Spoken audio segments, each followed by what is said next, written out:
Hello there everybody, and welcome to another video showcasing 10 more tips and tricks in ARK Survival Evolved. Given the success of the last video, I thought this would be a great series to continue, as when it comes to ARK there's an endless amount of information to share that can make your gameplay experience much more enjoyable. If you haven't seen the first video, then I would highly recommend checking it out before watching this one. So shameless plug again. If you have any tips and tricks of your own that you'd like to share with the community, then please leave me a comment down below or in the channel's Discord server. If you're enjoying this series so far, then please be sure to leave it a like down below and subscribe. You know what? You guys know the drill. All of us content creators sound like goddamn broken records at this point. Tip number 1, the Dismount Trick. Did you know that you can walk straight off of cliffs and avoid all of the fall damage if you quickly dismount your tame before hitting the ground? This weird mechanic exists because of the way ARK is programmed. Non-ridden creatures are immune to fall damage to prevent griefing in PvP or unnecessary creature deaths from following enemies off of large heights. As for your character, the game only cares about how far the distance is that you fell, disregarding all of the distance and momentum gained beforehand on your tame. So by timing it correctly, you can easily get down from extremely large heights without suffering any damage whatsoever. Just make sure that you don't dismount too soon, or even worse, too late, as otherwise, you're gonna have a bad time. Tip number 2, harvesting Tek creatures can be incredibly profitable.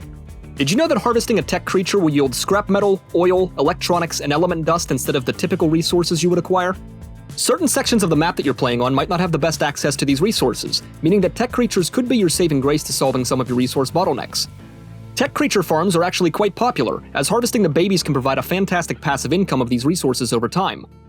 Plus, nothing feels quite as good as peeling back the metal skin of a small innocent creature just to watch its inner workings spark and the oil coagulate underneath of your fingernails! As a quick side note, the scrap metal harvested from Tek creatures can be used in the same fashion as regular metal, but it's oftentimes more efficient to use.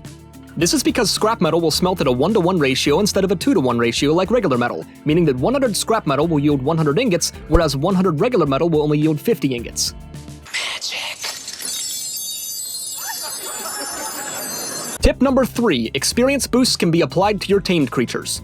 Did you know that your tamed creatures can receive the experience boosting effects provided by the various dossiers and explorer notes scattered around the ARKs? To take advantage of this, simply mount your creature and ride it over top of it to share the boost between yourself and your tame. Doing this will not reduce the time or the amount of a boost that your character receives, but simply provides the same boost to your tame as well. Because there are no negative effects or downsides to this, there is never a reason not to share these boosts with your tame. These boosts can be especially useful if you're about to fight an alpha creature, as the experience drops from killing these things can be quite substantial for both your character and your tame.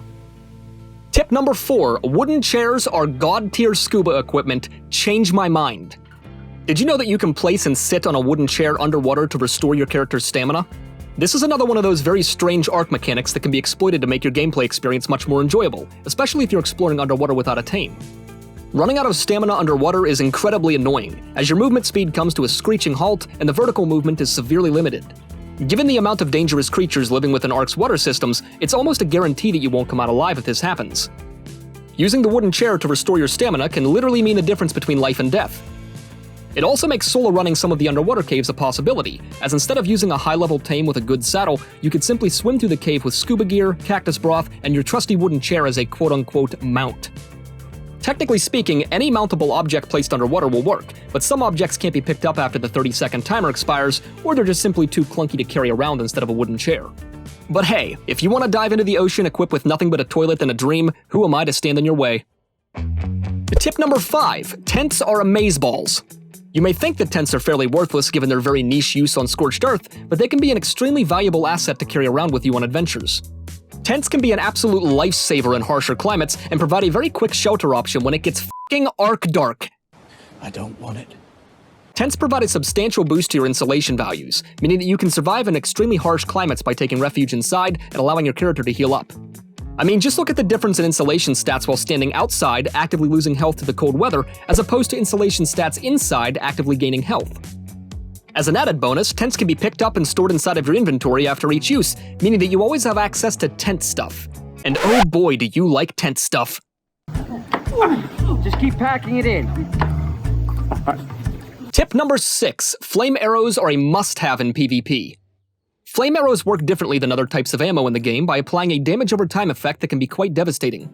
The dot will deal approximately 22 damage per second to enemy players, but scales to even higher numbers against larger creatures. As a quick side note, keep in mind that the damage percentage of the bow that you're using doesn't affect the dot damage applied, only the initial damage done by the impact. Now, herbivores naturally take reduced fire damage, but against something like a Rex, Spino, or Giga, these can be a very effective means of taking down an enemy's tames. Additionally, flame arrows can damage anything considered wood tier, including plant turrets, generators, compost bins, f***ing wind turbines, you name it.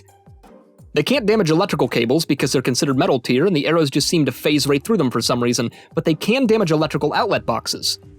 While this might not seem that useful at first, it can actually make an otherwise impossible raid extraordinarily simple if the enemy made a mistake while building. Using flame arrows to take out the enemy's Plan X species or electrical outlet boxes just might pave the way to success with minimal resource investment or loss of tames. Tip number 7, mix up your auto turret's targeting modes. I've seen a lot of players either keep their turrets on the default settings or simply set all of their turrets to a single targeting mode, thinking that this is the best approach to take. This is wrong. Having an array of turrets with diversified targeting settings is the key to a solid base defense. Setting some of your turrets on low distance ensures that players can't just stay far from your base and easily drain your turrets, and can also be useful for keeping your base low-key if you're trying to stay hidden. Conversely, setting some of your turrets on high distance makes it more difficult for them to scout your base and find weaknesses. Setting some of your turrets to player only makes it far more difficult for an enemy to drain them, as some of the creatures used for tanking become glitchy at best. The point that I'm trying to make here is that you want to cover all of your bases. Don't keep all of your eggs in one basket. Don't just f*** the gift horse in the mouth, buy a dinner first. Okay, that last one might not be a saying at all, but you get the idea. Tip number 8, tamed carnivores can save you from infected corpses. Have you ever raided a base only to find the place littered with sleeping or dead infected players? Well, if you have a tamed carnivore with you, there's absolutely nothing to fear. Simply set the creature to aggressive, whistle it to attack, or set it to attack my target and range the body with a weapon. After that, your tame will take care of the rest, as once the body's been eaten, there's no chance of contracting swamp fever. Isn't that right, Johnny? Well, you're absolutely right, Johnny! Thank you, Jesus. Certain shoulder pets like microraptors are fantastic for this, as you can literally just carry the thing around with you everywhere you go, and if you find yourself in need of corpse disposal, then look no further.